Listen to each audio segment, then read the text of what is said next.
Private topic కాబట్టి words మాత్రం కొద్దిగా చాలా జాగ్రత్తగా వినండి. నాకు కూడా చిన్న పరంగా కూడా ఇబ్బంది ఉంటుంది కాబట్టి జాగ్రత్తగా వినండి. ఏదైనా అర్థం కాకపోతే వెంటనే అడగండి. బట్ నేను ఇది ఒక 8 బుక్లు రిఫర్ చేసి నా యొక్క టెక్స్ట్ బుక్ రిఫర్ చేసి చెప్పి సిద్ధిగా తీసుకోకండి, డెఫినెట్గా చెప్తాను.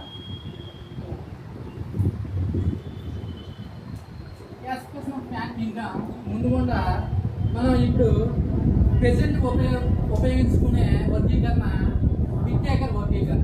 ఈ బిట్టేకర్ బిట్టేకర్ అనేవాడు 5 రకాలుగా వర్గీకరణ సృష్టించారు. మోనిరా, పోటిస్టా, ఫ్రాంటే, ఫెంగే, యాన్మేరియా. దీంట్లో ఫ్రాంటే గురించి మనం వృక్షరాశి వర్గీకరణలోనే తెలుసుకోబోతున్నాం. వృక్షాన్ని యాక్చువల్గా ఫ్యాన్స్ని షేప్ని బట్టి, పవర్ యొక్క క్వాలిటీస్ని బట్టి, అవి నివసించే సంవత్సర కాలాన్ని బట్టి విభజించడం జరిగింది. దీన్ని బట్టి మనం చూసుకుంటే ఆకృతిని బట్టి మొక్కల్ని గుల్మాలు, పొదలు, వృక్షాలు కింద వర్గీకరించడం జరిగింది. ఇది చిన్న టాపిక్. గుల్మాలు మనం చూసేవి ఏముంటాయంటే ఇప్పుడు వరి, గోధుమ, మొక్కజొన్న ఇవన్నీ గుల్మాల కింద వస్తాయి. ఎందుకంటే 3 to 4 feet ఉంటాయి, ఆకుపచ్చగా ఉంటాయి, లేత కాండం కలిగి ఉంటాయి, కాండం బలహీనంగా ఉంటుంది, స్టెమ్ అనేది వీక్గా ఉంటుంది. ఈ విధంగా గుల్మాలు అనేవి ఉండడం జరుగుతుంది. అదేవిధంగా పొదలు, ఈ గుల్మాలకి ఇంగ్లీష్లో ఎర్త్స్ అంటారు, ఎర్త్స్. ఓకేనా? నెక్స్ట్ పొదలు, ఈ పొదలు ఇంగ్లీష్లో సబ్స్ అంటారు. ఇవి కూడా ఒక 10 అడుగులు పెరుగుతాయి. 10 అడుగులు పెరిగినట్టు మనం పూజాతి మొక్కలన్నీ మ్యాక్సిమం పొదల కింద వస్తాయి. ఈ పొదలు ఏంటంటే గులాబీ, మందార, గన్నేరు, దానిమ్మ, నిమ్మ ఇవన్నీ కూడా ఎక్సెట్రా ఒక 10 అడుగులు ఉంటాయి. ఆకుపచ్చని కాండం ఉంటుంది. కాండం కింద అంటే స్టెమ్ కింద కూడా కొమ్మలుగా శాఖాయుతంగా శాఖాయుతంగా ఏర్పడుతుంది. బ్రాంచ్డ్ అనేది మీకు వైసీటీలో ఫిక్స్ ఏమవుతుంది కాబట్టి ఆ పదవి ఉపయోగిస్తున్నాను. బ్రాంచ్డ్గా వివరంగా అవి అక్కడ అది వృక్షాలు. ఈ వృక్షాల గురించి మనం చూసుకున్నట్లయితే మానవ జీవితంలో అనేక వృక్షాల ఉపయోగాల వల్ల మనం జీవించడం జరుగుతుంది. వృక్షాలు లేకపోతే మన తిండి బరువుగా ఉంటుంది. అలాంటి వృక్షాలు ఏమైతే ఉన్నాయో మనకి వేప, చింత, మామిడి, కేకు, వెదురు ఇవన్నీ కూడా వృక్షాల కింద వస్తాయి. ఈ వృక్షాలు ఎలా ఉంటాయంటే దృఢమైన కాండాలు కలిగి ఉంటాయి. అంటే స్ట్రాంగ్ స్టెమ్ అండ్ ఆకుపచ్చగా ఉంటుంది. కాండం చివర అంటే స్టెమ్కి ఆ చివరిలో శాఖాయుతంగా ఏర్పడుతుంది. ఈ శాఖాయుతంగా ఏర్పడుతుంది కాబట్టి ఇది వృక్షాలు అంటే. వృక్షాలు మనం కొన్ని చూసుకున్నట్టయితే వృక్షాల్లో ప్రధానమైన వృక్షం మనకి ఔషధ బీజాలలో అతి ఎత్తైన వృక్షం ఆస్ట్రేలియన్ యూకలిప్టస్. ఈ ఆస్ట్రేలియన్ యూకలిప్టస్ మరొక పేరు యూకలిప్టస్ రెన్నెన్ అనే సైన్స్ టెక్నాలజీ బుక్ లో ఉంది.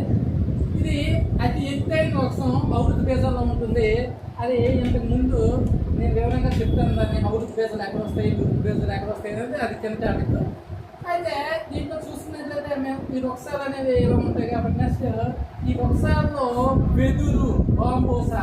ఈ బాంబోసా అనే వృక్షాన్ని మనం ఎక్కువగా కాగిత పరిశ్రమలో ఉపయోగిస్తున్నాం. ఈ కాగిత పరిశ్రమలో ఉపయోగిస్తున్నాం. నెక్స్ట్ చూసుకున్నట్లయితే మనందరము పూజించే వృక్షం రావి. ఇది రిలీజియస్ ఇండియా రిలీజియస్ డే ఏదంటే రావి చెట్టు చుట్టూ పసుపు దారాలు, పసుపుని అంటించడము, రావి చెట్టు చుట్టూ తిరగడము ఇవన్నీ చేస్తుంటాం కాబట్టి దాన్ని రిలీజియస్ డేగా చెప్పడం జరుగుతుంది. అదేవిధంగా మనం చూసుకుంటే వేపని 1000 ఔషధ గలాల గల మొక్క. వైసీటీలో గత 4 షిఫ్టుల్లో ఏఎల్పీలో ఇచ్చిన బిట్టు వేప యొక్క శాస్త్రీయ నామం ఏది? Azadirachta indica. Next mango, Mangifera indica. Zea mays, Triticum aestivum. Zea mays means గోధుమ, వీట్ మీన్స్ గోధుమ యొక్క శాస్త్రీయ నామం టిటికమ్ ఎస్టిమమ్. Next potato, సోలోనం పొటానం. బంగాళదుంప శాస్త్రనామం కూడా ఇచ్చారు. ఇవి గత వైసీటీలో 2018 గ్రూప్ డి అండ్ ఏఎల్పీలో ఇచ్చిన బిట్స్. ఓకేనా? నెక్స్ట్ చూసుకున్నట్లయితే వేపకు ఉన్న మోర్ దెన్ నేమ్స్ ఏంటంటే కలియుగ కల్పవృక్షం, 1000 ఔషధ మొక్క, నెక్స్ట్ డ్యూయంకో శతాబ్దివృక్షం, నెక్స్ట్ దీనికే గల పేరు 5వ తరగతి ఇప్పుడు టెక్స్ట్ బుక్లో హాస్పిటల్ ఖర్చు అదే వ్యాధులకు ఖర్చు పెట్టకండి వేలు, వేప చెట్టుని పెంచిన మేలు అనేది ఈ ఈ యొక్క 5వ తరగతి ఏవైతే ఎన్సీఆర్టీ టెక్స్ట్ ఉన్నాయో దాంట్లో ఈ వేప చెట్టు, నెక్స్ట్ కలియుగ కల్పవృక్షం వేప చెట్టు, నెక్స్ట్ కేరళ యొక్క కల్పవృక్షం అయితే పొప్పటి. మన యొక్క ఓన్లీ కలియుగ కాకుండా కల్పవృక్షం అయితే తాటి చెట్టు. ఇది అర్థమైంది కదమ్మా. గుల్మాలు, పొదలు, వృక్షాలు. దీని నుంచి which is not it is not అవి మాత్రమే ఇస్తాడు, అంతకు మించి దీంట్లో పేరు చేయడానికి ఏం లేవు. కాబట్టి ఇది వాటిలో గుల్మం కాందేది, దీని వాటిలో పొద కాందేది, దీని వాటిలో వృక్షం కాందేది, ఈ బిట్స్ వస్తాయి. అయితే నెక్స్ట్ వీటిని ఎలా ఆకృతులు పెట్టి పేర్కొన్నారు, ఆ యొక్క షేప్ను పెట్టి పేర్కొనడం జరిగింది. ఈ మూడుగా వాటి యొక్క లైఫ్ స్పాన్ అంటే సంవత్సర కాలాన్ని బట్టి పేర్కొన్నారు. ఏంటంటే ఏకవార్షికాలు, ద్వివార్షికాలు, బహువార్షికాలు. ఈ పదాల్లోనే ఉంది. ఒక సంవత్సర కాలంలో నాకు ఉపయోగపడే మొక్కల్ని ఏకవార్షికాలు అంటారు. 2 సంవత్సరాల కాలంలో మనకి వాటి యొక్క ఫ్రూట్స్ ఫలాలు ఏవైతే ఇస్తాయో వాటిని ద్వివార్షికాలు అంటారు. చాలా రోజుల తర్వాత ఒక సంవత్సరము, 2-3 సంవత్సరాలు, 4 సంవత్సరాలు, ఆ తర్వాత పెరిగి ఆ యొక్క ఏదైతే ఉన్నాయో ఆ ఫలాలన్నీ అనుభవించడాన్ని బహువార్షికాలు అంటారు. Annual, biannual, perennial. Okay, English names annual, biannual, perennial. అయితే ఏకవార్షికాలకి మీ అందరికీ తెలిసిందే వరి, గోధుమ, మొక్కజొన్న, జొన్న, సజ్జ, రాగి ఎక్సెట్రా. ద్వివార్షికాలు మీ అందరికీ తెలిసిందే ఏంటంటే ఒక సంవత్సర కాలం మొత్తం మొక్క పెరగడానికి వినియోగించుకుంటుంది. మొక్క పెరగడానికి వినియోగించుకొని ఆ 2వ సంవత్సరం ఏం చేస్తుందంటే పువ్వులు, ఫలాలు, విత్తనాలు అంటే fruits and seeds and roots ఇవ్వడానికి మనకి అది తయారవుతుంది. అలాంటి మొక్కలే క్యారెట్, బీట్రూట్, ముల్లంగి, రాడిష్.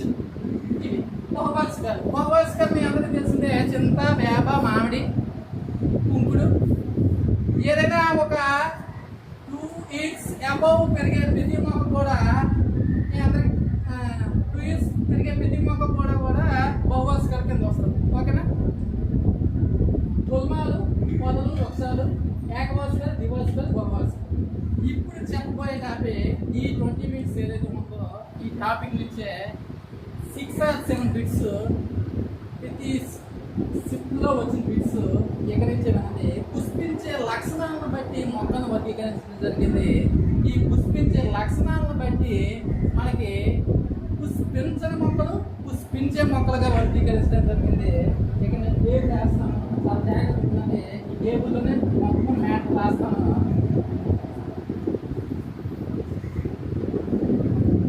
ఎక్కడైనా అర్థం కాకపోతే అడగండి.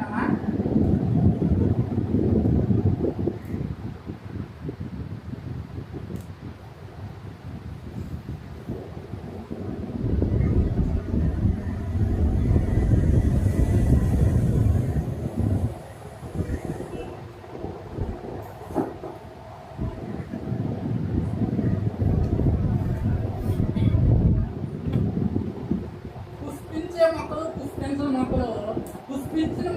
పుష్పించే మొక్కలు, పుష్పించే మొక్కలు, పుష్పించే మొక్కలు, పుష్పించే మొక్కల్ని, పుష్పించే మొక్కల్ని కిప్టోగామ్స్ అంటారు. ఈ కిప్టోగామ్స్ అనే పదాన్ని లెన్నియస్ అనే శాస్త్రవేత్త కనుక్కున్నాడు. ఈ లెన్నియస్ అనే శాస్త్రవేత్త కనుక్కున్నాడు. వీటిలో 3 టైప్స్ ఉంటాయండి. శైలాలు, శిలేంధ్రాలు. ఇవి 2 కూడా ఓకే. ఇది తర్వాత రాయాలి. థాలోఫైటా, బయోఫైటా, డెల్టోఫైటా. బయోఫైటా, డెల్టోఫైటా, డెల్టోఫైటా. ఇంకోటి మీకు తెలుసుకోవాల్సిన విషయం ఏంటంటే ఫైట్ అనే పదం ఎప్పుడైతే వచ్చిందో మొక్క అని అర్థం. ఎందుకంటే మీరు ఎడారిలో పెరిగే మొక్కలు జీరోఫైట్స్, ఉష్ణమండలంలో పెరిగే మొక్కలు మెసోఫైట్స్, లవణ ఏరియాలో పెరిగే మొక్కలు హాలోఫైట్స్. ఇవన్నీ కూడా ఫైట్స్ అనేది ఎప్పుడు వస్తాయో వాటన్నింటినీ కూడా మొక్కలు అని అంటాం మనము.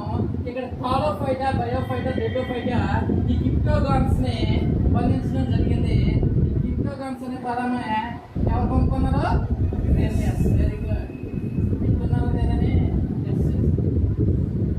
థాలోఫైటా, బయోఫైటా, డెడ్డోఫైటా. థాలోఫైటానే శైలాలు, శిలేంధ్రాలు అని రెండుగా కనిపిస్తున్నారు. ఈ థాలోఫైటా, బయోఫైటా, డెడ్డోఫైటా ఇంగ్లీష్లో తెలుగులో ఒకేనేమో. శైలాన్ని ఆల్గాల్జీ అంటారు, అదే ఆల్గేస్ అంటారు. శిలేంధ్రాన్ని ఫంగై అంటారు. ఈ ఫంగయ్యే మోనేరాలోని శిలేంధ్రాన్ని ఈ పంచినే అక్కడ పంచిలో పెట్టాడు. అంటే మోనేరా చెప్పాను కదా, మోనేరా పొజిషన్ ఫంగై ఫ్యాండే యాన్మేలియా. ఫ్యాండే ఈ ఫంగై ఉంది కదా, ఈ ఫంగైని అక్కడ కూడా ఫంగైలోనే పెట్టారు. ఆ వర్గీకరణ ఇప్పుడు మనం ప్రెసెంట్ ఇంటర్మీడియట్ వరకు మనం వినియోగిస్తున్నాం. ఏది 5 రకాల వర్గీకరణ విద్యాగ్రహం చెప్పాను కదా, ఆ వర్గీకరణ మనం ప్రెసెంట్ తరగతుల్లో ఇంటర్మీడియట్ వరకు సిలబస్తో మెన్షన్ చేశాడు. ఒక్కొక్క దగ్గర ఒక్కొక్క డెప్త్ ఉంటుంది. ఈరోజు మనం చెప్పబోయే డెప్త్ 10th లెవెల్. థాలోఫైటా శైలాలు, శైలాలు ఇందులో 2 రకాల వర్గీకరణ ఏంటంటే శైలాలు, శిలేంధ్రాలు. ఈ శైలాన్ని యాక్చువల్గా పవర్లెస్, ఫుడ్లెస్, సీడ్లెస్, ఫలాలు, విత్తనాలు, వేళ్ళు, కాండము, వేళ్ళు, పత్రాలు లేని ఒక విభేదమైన ఒక ముద్ద వంటి పదార్థాన్నే థాలస్ అంటారు. ఏంటంటారు? థాలస్. ఇది ఈ థాలస్ అనే బిట్టు వైసిటీలో చూసాను, ఇంచుమించు 5 times ఇచ్చాడు. ఏంటంటే నేమింగ్ చూడండి, not different between the flowers, seeds and fruits. దేని వాటినే థాలస్ అంటారు. ఇంకో విధంగా ఇచ్చాడంటే థాలస్ అనేది ఏ వర్గానికి చెందిందని ఇచ్చాడు, శైలాల వర్గానికి చెందింది. థాలస్ అనేది శైలాలతో ఏదో ఒక శైలం ఇచ్చి ఇది థాలస్ చెందిందేనా కాదని ఇచ్చాడు. అది కూడా థాలస్ అని మనం గుర్తుంచుకోవాలి. అయితే ఈ శైలాన్ని మనము భారతదేశ శైవ శాస్త్ర పితామహుడు ఎంఓపి అయ్యంగారు టోటల్ ప్రపంచానికైతే ఈ పిచ్ అనేవాడు 11 తరగతులుగా శైలాన్ని వివరించడం జరిగింది. ఈ శైలాలు అనేవి మనం చెప్పుకునేవి ఒక 5-6 రకాలు ఉంటాయి. వాటిలో ఆకుపచ్చ శైలాలు ఏంటి? ఈనార్గస్ ఆకుపచ్చ శైలాలు. ఈ ఆకుపచ్చ శైలాల నుంచి ఆ యొక్క నేమ్స్ ఉంటాయి కదా, ఆ నేమ్స్ నుంచి బిట్ పేరు చేయడం జరిగింది. ఆకుపచ్చ శైలాలు ఏంటంటే క్లామిడోమోనస్. ఏంటి?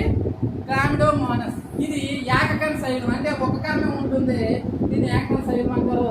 నెక్స్ట్ స్పైరోగైరా కూడా ఒక శైలమేనే, దీన్ని కూడా ఆకుపచ్చ శైలాలు. ఇందుబాటులో ఆకుపచ్చ శైలం కాంతేది ఎప్పుడైతే నాలెడ్జ్ బేస్డ్ థింగ్స్ ఫేమ్ అవ్వదంటే ఎక్కడి నుంచి ఫేమ్ అవుతాయి. నాలెడ్జ్ బేస్డ్ దీని కాన్సెప్ట్ వచ్చిన పేరు తిరిగిపోతే ఆన్సర్ పెట్టలే. అర్థమవుతుందా? Chlamydomonas and spirogyra, Corella. ఈ కొరెల్లానే అంతరిక్షంలో వ్యోమగాములు వాళ్ళ యొక్క ఆహారానికి ఉపయోగించుకుంటున్నారు. దీంతో పాటు స్పిరులినా ట్యాబ్లెట్స్ కూడా ఉపయోగించుకుంటున్నారు. ఈ స్పిరులినా ట్యాబ్లెట్స్ 60 నుంచి 70% ప్రోటీన్స్ ఉంటాయి. ఈ వచ్చేసరికి నీళ్ళు ఆకుపచ్చ శైలానికి వస్తుంది. Spirulina tablets. అర్థమవుతుందా? నెక్స్ట్ చూసుకున్నట్లయితే ఎరుపు శైలాలు. ఈ ఎరుపు శైలాల్లోనే రెడ్ ఆల్గే, రోడోఫైసీ అంటారు దీన్ని. రెడ్ ఆల్గే లేదా రోడోఫైసీ. ఈ రోడోఫైసీలో మనం చూసుకున్నట్లయితే పారాపైరా ఎగ్జాంపుల్, పారాపైరా. Next Gracilaria జిలాడియం. గ్రాసిలేరియా జిలాడియం కలిపి ఆగర్ అనే జున్ను గడ్డిని తయారు చేస్తారు. ఆగర్ ఈ జున్ను గడ్డి ఎవరైతే తింటారో వాళ్ళకి తెలివితేటలు ఎక్కువ అనే ఒక నమ్మకం.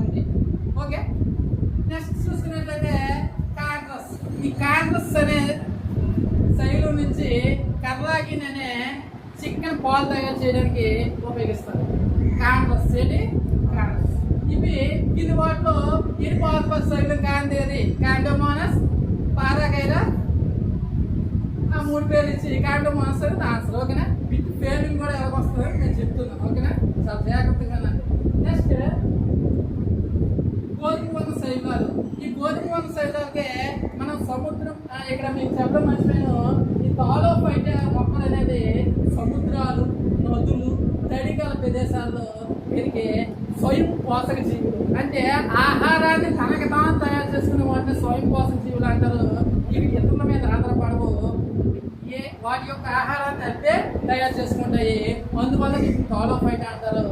ఈ థాలోఫైట్ ఒక మొత్తమంది భాగము పత్రాలు, కాండము, వేర్లు లేని భాగాన్ని థాలస్ అంటారు. అర్థమైంది కదా? ఇక్కడ గోధుమ వర్ణ శైలాలు. గోధుమ వర్ణ శైలాలు చూసుకున్నట్లయితే సముద్రపు కలుపు మొక్కలు, సీవీడ్స్, కెల్ప్స్, సీవీడ్స్ లేదా కెల్ప్స్ నే గోధుమ వర్ణ శైలాలు అంటారు. ఈ గోధుమ వర్ణ శైలాలకి ఈ గోధుమ వర్ణ శైలాల వల్ల ఆ యొక్క సముద్రంలో ఉన్న జీవులు ఉంటాయి కదా, ఆ జీవులు వీటిని ఆహారంగా తీసుకొని బతుకుతాయి. ఓకేనా? నెక్స్ట్ చూసుకున్నట్లయితే లామినేరియా. ఆ యొక్క ఇరుపు వర్ణ శైలానికే మనకి ఎగ్జాంపుల్ లామినేరియా.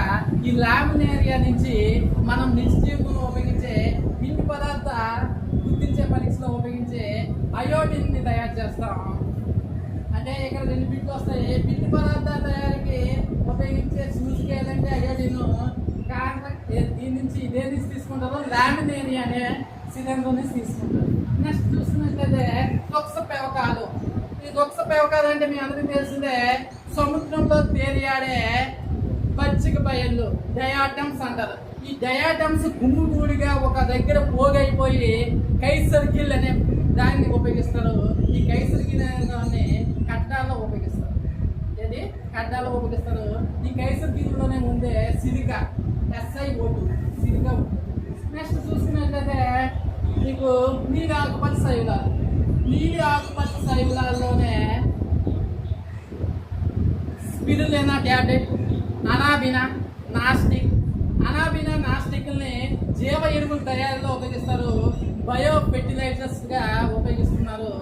నెక్స్ట్ ఈ స్పిరులినా ట్యాబ్లెట్ 40 నుంచి 70% ట్యాబ్లెట్లు ఉంటాయి కాబట్టి వీటిని ప్రోటీన్ వాడకానికి, నెక్స్ట్ జిమ్స్ లో బాక్సింగ్ చేసేవాళ్ళు ప్రోటీన్ పౌడర్లో కూడా ఈ స్పిరులినా ట్యాబ్లెట్ని ఉపయోగించడం జరుగుతుంది. దీని గురించి చూస్తున్నట్లయితే ఇది అయితే ఈ ఆకుపచ్చ శైలాలు ఆకుపచ్చ రంగులో ఉండడానికి కారణం క్లోరోఫిల్. ఈ ఎరుపు శైలాలు ఎరుపు రంగులో ఉండడానికి కారణం పైకో ఎరిత్రేన్. నెక్స్ట్ ఈ గోధుమ వర్ణ శైలాలు గోధుమ రంగులో ఉండడానికి కారణం ఫ్యూకోజాంతిన్. ఈ నీలాకుపచ్చ శైలాలు నీలి రంగులో ఉండడానికి కారణం పైకోసైనిన్. ఇక్కడ మీకు చెప్పవలసిన విషయం ఏంటంటే నత్త రక్తం నీలి రంగులో ఉండడానికి కారణం హిమోసైనిన్. ఓకే? నెక్స్ట్ చూసుకున్నట్లయితే శిలీంధ్రాలు తమ ఆహారాన్ని అవి తయారు చేసుకోవు. ఎందుకు తయారు చేసుకోవంటే అవి ఆకుపచ్చగా ఉండవు. అవి ఆకుపచ్చగా ఎందుకు ఉండవంటే వాటిలో క్లోరోఫిల్ ఉండదు. క్లోరోఫిల్ ఉండదు కనుక అవి ఫోటోసింథసిస్ జరపదు కనుక అవి ఆహారం తయారు చేసుకోలేవు. అందువల్ల అవి పరపోషకాలు ఇంకో జీవుల మీద ఆధారపడి ఉంటాయి. ఇంకో జీవుల మీద ఆధారపడి ఉంటానే పరపోషకాలు అంటారు. వీటిని ఇంగ్లీష్లో హెటెరోటోప్స్ అంటారు. హెటెరోటోప్స్ చేసే విధానాన్ని, ఈ యొక్క జీవించే జీవన విధానాన్ని శాప్రోటిజం అంటారు. పూర్తికాహార పోషణ అంటారు. ఇది వైసీపీలో 2018లో బిట్ చేయడం జరిగింది. శిలీంధ్రాల పూర్తికాహార పోషణ ఏమంటారు, లేకపోతే శిలీంధ్రాలు ఇంకో జీవుల మీద ఆధారపడి ఈ పద్ధతిని ఏమంటారు అని ఇవ్వడం జరిగింది. శాప్రోటిజం అంటారు. అవి చేసే పరపోషకాలు అంటే హెటెరోటోప్స్ అంటారు. ఇక్కడ నెక్స్ట్ చూస్తున్నట్లయితే శిలీంధ్రాలకు ఉదాహరణ పొట్టగొడుగులు తెలుసు కదా, మనం తినే పొట్టగొడుగుల రకమే ఆగారికస్. ఈ ఆగారికస్ నే ఇంగ్లీష్లో బన్ పెనిస్ మష్రూమ్ అంటారు. ఓకేనా? బన్ పెనిస్ మష్రూమ్ లేదా ఈ ఆగారికస్ అంటారు. విషపూరితమైన పొట్టగొడుగులే అమానిడా అమానిట అనేది ఈ విషపూరితమైన పొదగోళ్ళు. దీంట్లో ఇంకో ఎగ్జాంపుల్ చూసుకున్నట్లయితే వీటి యొక్క ఎగ్జాంపుల్లో శిలీంధ్రాలకి చాలా చాలా మోస్ట్ ఇంపార్టెంట్ ఇప్పటి వరకు జరిగిన పేపర్లో ఇచ్చిన బిట్ పెన్సిలియం నొటాటమ్. పెన్సిలియం నొటాటమ్ అనేది ఒక శిలీంధ్రము. ఈ పెన్సిలియం నొటాటమ్ నుంచి పెన్సిలిన్ అనే ఒక శిలీంధ్రాన్ని పెన్సిలిన్ అనే ఒక ఔషధాన్ని కనుక్కున్నారు. ఈ పెన్సిలిన్ అనే దాన్ని వండర్ డ్రగ్ అంటారు. దీన్ని 1929 ఆ టెక్స్ట్ బుక్ గూగుల్లో సెర్చ్ చేస్తే 1928 వస్తుంది, కానీ టెక్స్ట్ బుక్ ప్రకారం 1929 పెన్సిలిన్ కొనుక్కోవడం జరిగింది. దీన్ని వండర్ డ్రగ్ అంటారు. దీన్ని కొనుక్కున్న వారు అలెగ్జాండర్ ఫ్లెమింగ్. అయితే నెక్స్ట్ ఇంకో శిలీంధ్రం పేరు ఆస్పర్జిల్లస్. ఈ ఆస్పర్జిల్లస్ అనే శిలీంధ్రం వేరుశెనగ మొక్క బొట్టులో పెరుగుతుంది. ఈ ఆస్పర్జిల్లస్ వల్ల వేరుశెనగ చేదుగా తయారైపోతుంది. ఈ వేరుశెనగ చేదుగా తయారైపోవడానికి కారణమే ఈ ఆస్పర్జిల్లస్. ఈ ఆస్పర్జిల్లస్ వల్ల ఈ క్యాన్సర్ అనేది మనకు వస్తుంది. ఈ క్యాన్సర్ ఆప్లోటాక్సిన్ అనే పదార్థం వల్ల మనకు క్యాన్సర్ వస్తుంది. టాక్సిన్ అంటే ఏంటి? విషం కదా, ఆప్లోటాక్సిన్. ఈ ఆప్లోటాక్సిన్ అనేది కాలేయం మీద ప్రభావం చూపుతుంది. దీనికి గల క్యాన్సర్ దీనివల్ల క్యాన్సర్ అనేది మనకు వస్తుంది. అది చేదుగా ఉంటుంది. కొన్ని వేసిన పురుగులు మీరు చూసారో లేదో తిన్నప్పుడు చేదుగా ఉంటాయి. అవన్నీ శిలీంధ్రం సోకినమే అర్థం. ఓకేనా? నెక్స్ట్ బయోఫైటా. బయోఫైటా అంటే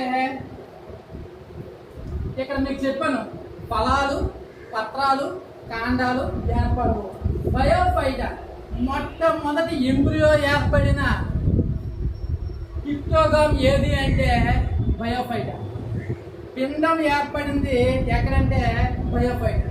బయోఫైటాకి ఎగ్జాంపుల్ యునేరియా. Next liverworts, hornworts. ఈ లివర్ బర్డ్స్, ఆన్వర్డ్స్ లో కొమ్ము మాదిరిగా ఉంటుంది. లివర్ బర్డ్స్ మానవ లివర్ను పోలి ఉంటుంది. యునేరియా. నెక్స్ట్ బయోఫైటా అనేది తడి నేలలో పెరుగుతుంది. ఈ బయోఫైటాకే మన సాధారణ ఎగ్జాంపుల్ మాస్. ఓకే. నెక్స్ట్ టెండోఫైటా. ఈ టెండోఫైటాలో వెస్కులర్ ప్యాంట్ ఏర్పడుతుంది. వెస్కులర్ ప్యాంట్ అంటే మీన్స్ నాలికాయుత కంజాలం. నాలికాయుత కంజాలంలో దారువు పోషక కంజాలము ఏర్పడింది టెండోఫైటా. ఈ నాలికాయుత కంజాలం దారువు అనేది నీటిని రవాణా చేయడానికి, పోషక రవాణా చేయడానికి ఉపయోగపడుతుంది. అర్థమవుతుంది కదా? ఈ టెండోఫైటాకి ఎగ్జాంపుల్ టెరిస్ లేదా పెర్న మొక్కలు, టెరిస్ కూడా ఈ టెండోఫైటాకి ఎగ్జాంపుల్. ఈ టెండోఫైటా అనేది మనకి మొట్టమొదటి వెస్కులర్ సిస్టమ్ ఏర్పడిన పుష్పించిన మొక్కలు ఏంటి అంటే టెండోఫైటా. నెక్స్ట్ చూస్తున్నట్లయితే బయోఫైటా, టెండోఫైటా. ఇంకా పుష్పించే మొక్కలు ఇంగ్లీష్లో ఫెనిరోగామ్స్ అంటారు. ఈ ఫెనిరోగామ్స్ అనేవి వివృత బీజాలు, అవృత బీజాలుగా విభజించడం జరిగింది. వివృత బీజాలు అంటే జిమ్నోస్పెర్మ్స్, అవృత బీజాలు అంటే ఆంజియోస్పెర్మ్స్. వివృత బీజాలు, అవృత బీజాలు. అయితే ఇక్కడ చాలా ఇంపార్టెంట్ బిట్ మర్చిపోవడం జరిగింది. శైవులాలు, శిలీంధ్రాలు సహజీవనానికి ఉపయోగపడే వాటిని సింబియోసిస్ అంటారు. ఈ సింబియోసిస్ పాటించే జీవే లైకెన్. మనం ఉపయోగించే లైకెన్ ని లిట్మస్ పేపర్ తయారీలో ఉపయోగిస్తారు. ఈ లైకెన్ అనేది మనకి ఆమ్లాలు, స్కారాలు సూచికల్లో కూడా ఉపయోగిస్తారు. ఈ లైకెన్ అనేది ఫార్మలిన్ అనే లైకెన్ ని సుగంధ ద్రవ్యాలు, మన బిర్యానీ వంటకాలలో వాక్ పవర్ గా ఉపయోగిస్తారు. చాలా ఇంపార్టెంట్ అది సింబియోసిస్. ఈ సింబియోసిస్ తో ఉన్నవే మైక్రోబయాంట్ అండ్ ఆల్గేబయాంట్. మైక్రోబయాంట్ సహజీవనం జరపడాన్ని సింబియోసిస్ అంటారు. ఇది కూడా వైసీపీలో వచ్చింది. నెక్స్ట్ చూసుకున్నట్లయితే వివృత బీజాలు, అవృత బీజాలు. వివృత అంటే ఇక్కడ చూడండి, చాలా జాగ్రత్తగా ఉంది. ఇక్కడ కొద్దిగా బొమ్మలు నాకు రావు. ఇది ఫిమేల్ మొక్క.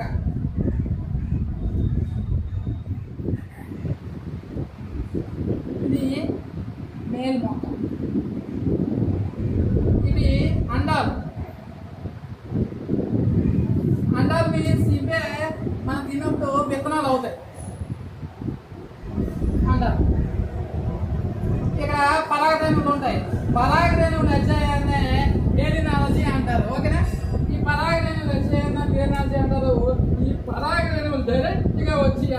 చేరడాన్ని పరాగ సంపర్కం అంటారు.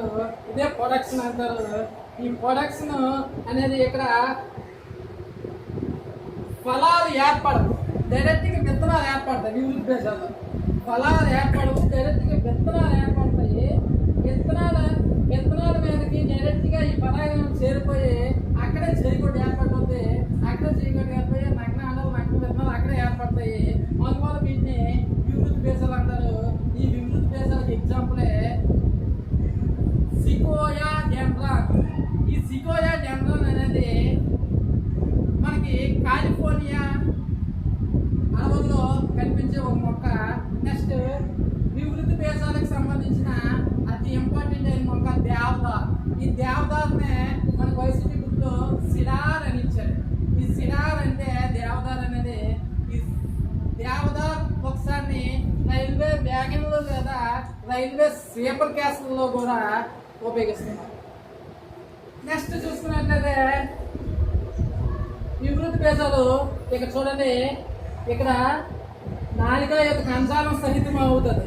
వివృద్ధి దేశాల్లో ఫలాలు ఒక్కటే ఏర్పడవు, పుష్ప సహిత విత్తన సహిత విత్తనాలు కూడా ఏర్పడ్డాయి, ఫలాలు ఒకటే ఏర్పడ్డాయి. నెక్స్ట్ చూసుకున్నట్లయితే అవృద్ధి దేశాలు, ఇక్కడ వివృత అంటే విత్తనాలు బయటికి కనబడతాయి. అవృత అంటే ఆవరించి ఉన్న ఒక కనకవచంలో విత్తనాలు ఉంటాయి. ఈ విత్తనాలనే ఔవృత బీజాలు అంటారు. ఈ ఔవృత బీజాలకు సంబంధించిన మొక్కలే మనం చూసుకున్నట్లయితే వరి, గోధుమ. చూసారా లేదో మీరు వరి, గోధుమ ఔవృత బీజాల మొక్కల్లో ఇలా చూసుకున్నట్లయితే మీరు ఒక పెంకున్న తర్వాత విత్తనం కనబడుతుంది. దాన్ని మీరు చూసారా, ఆ ఓక తీసిన తర్వాత బియ్యం కనబడుతుంది. ఆ విధంగా ఔవృత బీజాలు చెప్పడం జరిగింది. ఈ వివిధ బీజాలకు సంబంధించేది ఔవృత బీజాలకు సంబంధించి. వివిధ బీజాల్లో ఇంకా చూసుకున్నట్లయితే మనం సైకస్ ఫైనస్ నిటం, ఇవి ఎగ్జాంపుల్స్. దీనికి నార్మల్ ఎగ్జాంపుల్స్ ఆఫ్ వివిధ బీజాలు. ఈ సైకస్ ఫైనస్ నిటం అయితే మీకు అక్కడ వృక్షాల్లో చెప్పడం మర్చిపోయాను. జాతీయ వృక్షం మర్రి చెట్టు యొక్క శాస్త్రనామం సైకస్ బెంగాల్సియస్. ఇక్కడ ఈ సైకస్ అనే వృక్షము మనకి కాగితం పరిశ్రమలో ఉపయోగిస్తున్నారు. ఈ సైకస్ అనే జాతిలోనే తిరుపతి కొండల్లో సైకస్ ఇడ్యోమి అనే జాతి విరివిగా ఉంటుంది.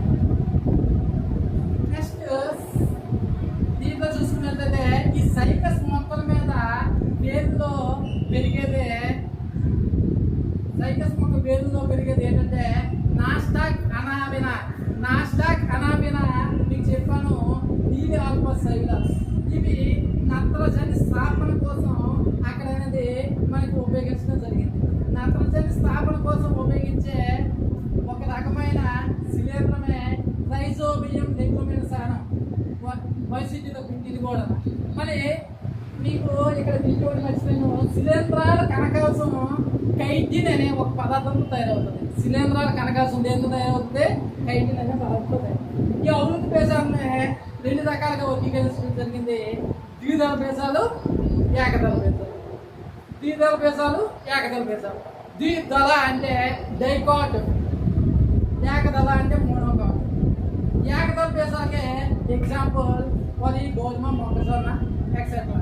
ద్విదళ బీజాలు ఏదైతే వస్తువుని మనం రెండు విత్తన ఫలాలుగా విడదీయగలమో, ఇప్పుడు మీరు అదే వేరుశెనగ గింజ ఉంది, వేరుశెనగ గింజని ఇలా తీస్తే రెండుగా అవుతుంది. నెక్స్ట్ ఏదైనా ఒక అదే చింతపెక్కు ఉంది, చింతపెక్కు కూడా మనం అష్టాచమ్మ ఆడినప్పుడు ఇలా సిలగొడితే రెండుగా అవుతుంది. ఈ విధంగా రెండుగా విడదీయ దాన్ని ద్విదళ బీజాలు అంటారు. ఈ ద్విదళ బీజాలకి ఆల్ ఇన్ వన్ పప్పు దినుసులు అన్నీ కూడా ద్విదళ బీజాల కింద వస్తాయి. ఈ ఏకదళ బీజాల్లో మనకి సమాంతర ఈనిన వ్యాపనం ఉంటుంది. ద్విదళ బీజాల్లో చాలాకార ఈనిన వ్యాపనం ఉంటుంది.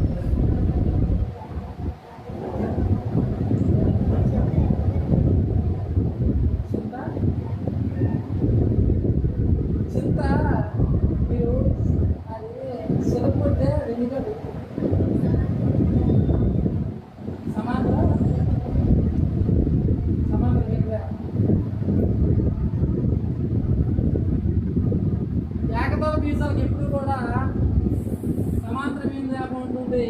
ద్విదళ బీజాలకు ఎప్పుడు కూడా జలాకర కేంద్రీకరణ ఉంటుంది. ఏకదళ బీజాలు రక్ష కణాలు అనేవి ముగ్గాకారంగా డంపు బెల్లుల ఆకారంలో ఉంటాయి. ద్విదళ బీజాల యొక్క రక్ష కణాలు అనేవి చిక్కుడు గింజ ఆకారంలో ఉంటుంది. నెక్స్ట్ ఇక్కడ చూసుకున్నట్లయితే ఇక్కడ టేబుల్ వేస్తున్నాం చూడండి. టేబుల్ చాలా ఇంపార్టెంట్. వ్యసనం అయిపోయింది, బట్ ఈ టేబుల్ నుంచే బిట్ ఫేమ్ అవుతుంది.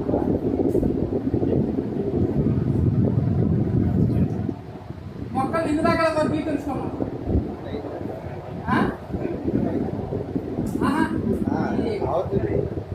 పుష్పించిన మొక్కలు, పుష్పించని ఆ పుష్పించే మొక్కలు వీటిలో కిప్టో వీటిని ఇందులో ఇక్కడ ఏంటి ఏర్పడతాయి శరీరాలు బయోఫైటా, లాలోఫైటా, బయోఫైటా, టెట్రోఫైటా. ఓకే, నెక్స్ట్ ఇది ఏంటి ఏర్పడతాయి జిమ్నోస్పాన్స్, యాంజియోస్పాన్స్. నెక్స్ట్ వినండి, ఎక్కడి నుంచి బిట్టు ఏమవుతాయి. పుష్పాలు, ఫలాలు, వేర్లు లేని ఒక్క మొక్క ఏది అంటే థాలోఫైటా వర్గానికి చెందింది. పిండం మొట్టమొదటి పిండం ఏర్పడిన మొక్క ఏది అంటే బయోఫైటా. మొట్టమొదటి నాళికాయుత కణజాలం లేదా బెస్కులర్ ప్యాంట్ ఏర్పడేది ఏదంటే టెట్రోఫైటా. అయితే ఇక్కడ గమనించండి, వృక్ష రాజ్యంలో అతి పెద్ద వర్గం కిప్టోగాట్స్. వృక్ష రాజ్యంలో అతి పెద్ద తరగతి థాలోఫైటా. ఇక్కడ థాలోఫైటాలో మీకు చెప్పడం మర్చిపోయినాము, డయాటమ్స్ అనేవి సముద్ర జీవులకి 90% ఆహారంగా ఉన్నాయి. చాలా ఇంపార్టెంట్.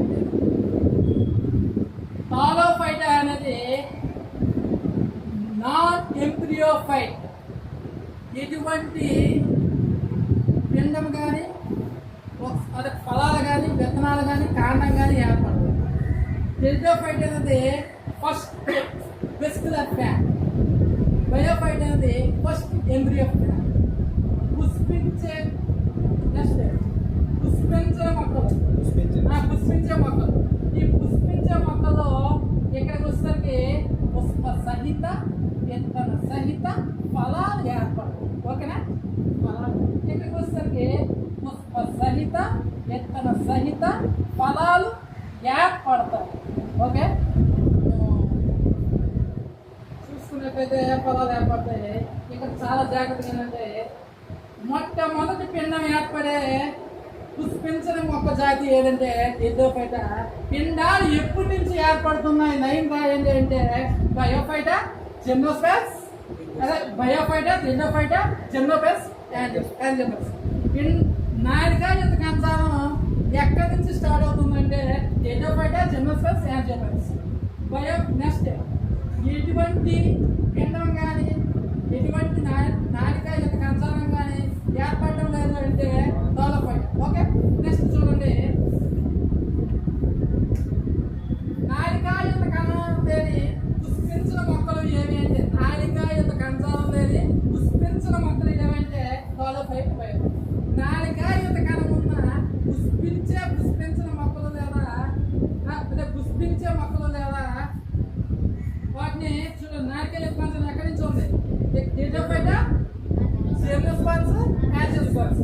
ఓకే, ఫలాలు లేని పుష్పించే మొక్కలు రాయండి అంటే ఏంటి? ఓన్లీ జిమ్నోస్పాన్స్. ఫలాలు ఉన్న తోట మొక్కలు రాయండి అంటే చూడండి, జిమ్నోస్పాన్స్. ఫలాలు ఉంటాయి, ఇక్కడ ఉంటాయండి. ఫలాలు ఉండే ఒక్క మొక్క ఏది? యాంజియోస్పాన్స్. చాలా జాగ్రత్తగా మీరు ఫేమ్ చేసుకోండి. నేను మరొకసారి చెప్తాను, మీకు మీరుగా ఫేమ్ చేసుకోండి. ఎప్పుడైనా థాలోఫైటాలో ఎటువంటివి కూడా ఏర్పడవు. ఇది మొట్టమొదటి పదార్థం ఏర్పడుతుంది. థాలస్ అనే లాటిన్ వాళ్ళ నుంచి థాలోఫైటా ఏర్పడుతుంది. ఇక్కడ బయోఫైట్లో ఓన్లీ పిండం మాత్రం ఏర్పడుతుంది. ఆ పిండాన్ని ఇంగ్లీష్లో ఎంబ్రియో అంటారు. మొదటి పిండం ఏర్పడిందనే నెక్స్ట్ టెంటోఫైట్. ఈ టెంటోఫైట్లో మీ అందరికీ చూస్తున్నట్లయితే వెస్కులర్ ప్యాంట్ అంటే దారువు పోషకాంతం. దారువు మీన్స్ జైలం, పోషకాంతం మీన్స్ కోడెన్. దారువు అనేది నీటి రవాణాకు ఉపయోగపడుతుంది. పోషకాంతం అనేది ఆ యొక్క పోషకాలను అందించడానికి ఆ మొక్కకు సహాయపడుతుంది. మొదటి వెస్కులర్ ప్యాంట్ అంటే మొదటి వెస్కులర్ ప్యాంట్ అంటే ఇది ఉంది. నెక్స్ట్ ఇక్కడ పుష్ప సహిత విత్తన సహిత ఫలాలు ఏర్పడవు. పుష్పాలు ఏర్పడతాయి, విత్తనాలు ఏర్పడతాయి, ఫలాలు ఏర్పడవు. దీన్ని పుష్పించే మొక్కల్లో వివిధ బీజాల్లో జిమ్నోస్పెర్మ్స్. ఇక్కడ ఫలాలు ఏర్పడతాయి, విత్తనాలు ఏర్పడతాయి, అదేవిధంగా పుష్పాలు కూడా ఏర్పడతాయి. అయితే ఈ పరిణామం ఎలాగైతే జరిగిందో మానవుల్లో కూడా అలాగే జరిగింది. ఫస్ట్ కొన్ని భూమి మీద జీవిస్తున్నాయి, కొన్ని ఆకాశంలో ఎగురుతున్నాయి. ఈ విధంగా పుష్పాలు అదే మొక్కలు ఎలాగ పరిణామం చెందాయో జంతువులు కూడా అదే విధంగా పరిణామం చెందాయి. అదేవిధంగా మీరు చూసినట్లయితే ఇక్కడ మంచి ఫిక్స్ మర్చిపోయిన రెండు ఏంటంటే టెంటోఫైట్ అనే botanical sex of plant Kingdom లేదా వృక్షరాజ్య సరీసృపాలు అంటారు. ఈ టెంటోఫైట్ వృక్షరాజ్య సరీసృపాలు ఎందుకంటారంటే వీటి ఆకులు అనేవి పాముల మాదిరిగా ఉంటాయి. ఈ పాముల మాదిరిగా ఉండి వీటి ఆకులు పేర్లే ఫాన్స్ అంటారు. ఏంటంటే ఫాన్స్. నెక్స్ట్ ఈ టెంటోఫైట్ యొక్క ఎగ్జాంపుల్ కేవలం చెప్పాను కదా. ఈ టెంటోఫైట్ ఈ ఫాన్స్ ఆకుల మధ్య ఈ గడియారం లాగా స్పిరిట్గా చుట్టుకొని ఉండిపోతాయి. దీన్నే వలిత కేసలత విన్యాసం అంటారు. అంటే వలిత కేసలత విన్యాసం. నెక్స్ట్ ఈ ఫాంట్స్ మధ్య ఈ ఆకులు ఎలా పొడవ ఉన్నాయమ్మా, పొడవ మధ్యన మచ్చలు ఏర్పడతాయి. ఈ మచ్చల్ని సొరై అంటారు. ఈ మచ్చల్ని సొరై అంటారు. ఇక్కడ టెంటోఫైట్ యొక్క లీవ్స్ ఏమంటారు అని అడిగే అవకాశం ఉంది. ఫాంట్స్ అంటారు. ఈ యొక్క మచ్చల్ని ఆకుల మధ్య మచ్చలు ఏర్పడతాయి, ఆ మచ్చల్ని సొరై అంటారు. అయితే వివృత బీజాల యొక్క పుష్పాలను ఏమంటారు అని అడుగుతారు. వివృత బీజాలు అంటే ఏంటి? జిమ్నోస్పెర్మ్స్ అంతే కదా. ఈ జిమ్నోస్పెర్మ్స్ యొక్క పుష్పాలనే శంకువులు అంటారు. శంకువులు మీన్స్ స్పోన్స్. ఓకే.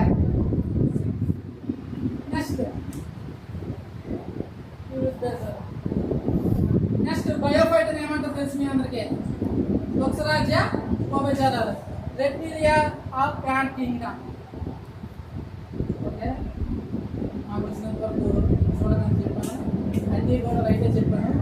చెప్పడం మర్చిపోయినవి ఒకసారి పాటు ఇక్కడ ఏంటంటే ఎగ్జాంపుల్స్ కొన్ని కట్ చేస్తాను. ఆ ఎగ్జాంపుల్స్ చాలా ఇంపార్టెంట్, చూడండి. బయోఫైటాలో ఎప్పుడైనా ఇచ్చాడంటే బయోఫైట్ ఎగ్జాంపుల్స్ మార్సిలియా వచ్చిందంటే బయోఫైటా, మార్సిలియా వచ్చిందంటే టెంటోఫైటా. ఇది ఎందుకంటే లాస్ట్ స్కూల్లోనూ చాలా జాగ్రత్తగా మార్కాన్సియా అనేది వచ్చిందంటే ఏంటి? బయోఫైటా. మార్సిలియా వచ్చిందంటే టెంటోఫైటా. ఓకేనా? ఇక్కడ ఎగ్జాంపుల్స్ టెంటోఫైటాకి అజోల్లా, సాల్వేనియా కూడా ఎగ్జాంపుల్గా చెప్పుకోవచ్చు. Okay, thank you.